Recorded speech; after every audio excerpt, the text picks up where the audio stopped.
Hello दोस्तों, pulmonary artery hypertension एक ऐसी बीमारी है जिसमें हार्ट से लंग्स में जाने वाली नली में प्रेशर्स बढ़ जाते हैं, जिसकी वजह से राइट हार्ट पर प्रेशर पड़ता है, राइट हार्ट फेल हो जाता है।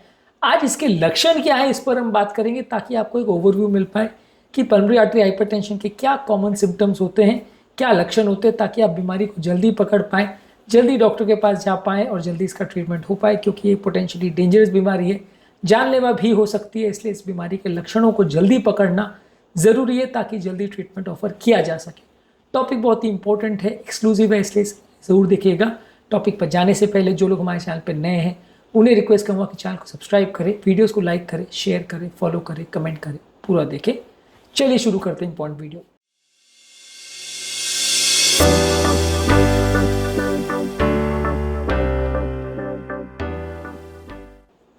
पल्मोनरी आर्टरी हाइपरटेंशन की जो बीमारी है वो लंबे समय तक एसिम्प्टोमेटिक या बिना किसी लक्षण के मौजूद रह सकती है, व्यक्ति को बिल्कुल पता ना चले ऐसा हो सकता है।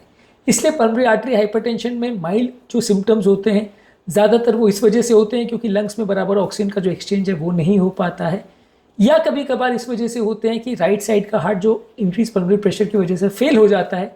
ये दो इंपॉर्टेंट कारण है जिसकी वजह से लोगों को ज़्यादा लक्षण देखने को मिलते हैं पल्मोनरी आर्टरी हाइपरटेंशन के। तो ये दो इंपॉर्टेंट फीचर्स जो आपको ध्यान रखने की आवश्यकता है, यानी राइट हार्ट फेलियर के फीचर्स और हाइपोक्सिया यानी लो ऑक्सीजन सैचुरेशन के फीचर्स देखने को मिलेंगे, जो कि पल्मोनरी आर्टरी हाइपरटेंशन की बीमारी को इंडिकेट करेंगे। ज़्यादातर फेलियर के फीचर्स में लोगों को चलने फिरने में सांस फूलना, यानी कोई भी फिजिकल एक्टिविटी करने के दौरान आपको बहुत ज़्यादा सांस फूलेगी और धीरे धीरे करके सिम्टम्स बढ़ने लगेंगे, क्योंकि बीमारी अपने आप में पूरी तरह ठीक हो जाए ऐसी टाइप की बीमारी नहीं है, धीरे धीरे करके बढ़ने वाली बीमारी है। तो इस तरह के पेशेंट में अक्सर आप ये देखेंगे कि सांस फूलना धीरे धीरे करके बढ़ रहा है।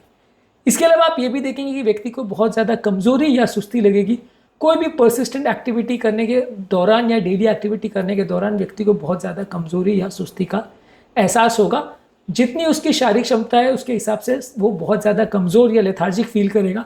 अगर किसी व्यक्ति को बिना किसी कारण के कमजोरी और सुस्ती होती है तो उसका एक कारण पल्मोनरी आर्टरी हाइपरटेंशन हो सकता है। हालांकि ये कॉमन कारण नहीं है, अनकॉमन कारण है, लेकिन ये पॉसिबिलिटी हो सकती है। इसके अलावा व्यक्ति को चक्कर आ सकते हैं चलने फिरने पर या कोई मेहनत का काम करने पर। ब्रेन का ऑक्सीजन सप्लाई कॉम्प्रोमाइज़ होने की वजह से लोगों को चक्कर आ सकते हैं। चलने के बाद कई बार ये चक्कर का कारण बढ़ सकता है, क्योंकि चलने के बाद जब लंग्स बार बार ऑक्सीजन नहीं दे पाता है ब्रेन को, तो व्यक्ति को चक्कर आ सकते हैं। इसके अलावा कई पेशाब बढ़ाने वाली दवाइयाँ या इसकी दवाइयाँ जो पल्मोनरी आर्टरी हाइपरटेंशन की दी जाती नलियों को डायलेट करने वाली, उन दवाइयों के साइड इफेक्ट से भी कई बार लोगों को चक्कर आ सकते हैं। इसलिए चक्कर उतना ज़्यादा स्पेसिफिक सिम्टम तो नहीं है, पर हाँ, इस तरह के पेशेंट में चक्कर का प्रॉब्लम आ सकता है।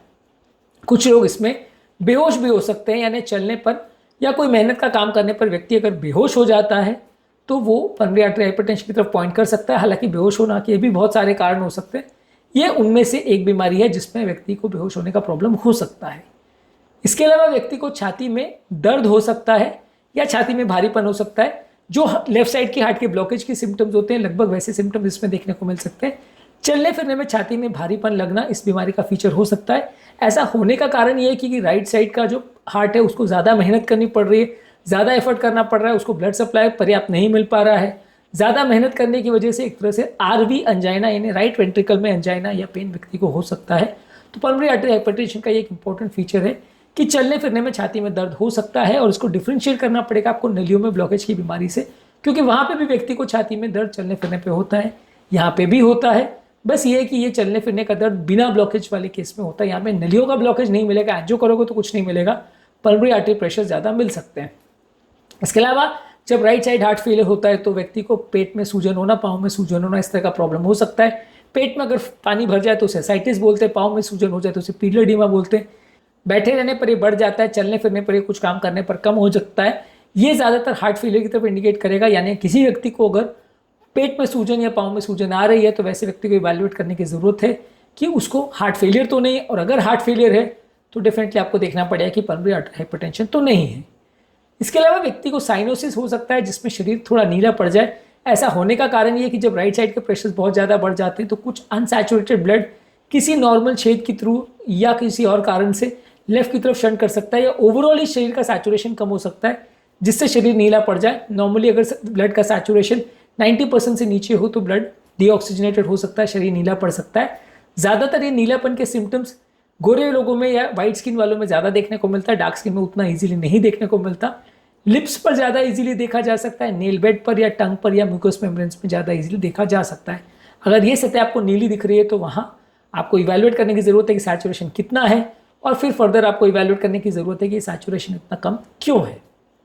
इसके अलावा व्यक्ति को धड़कन बढ़ने का प्रॉब्लम हो सकता है, खासकर चलने फिरने पर।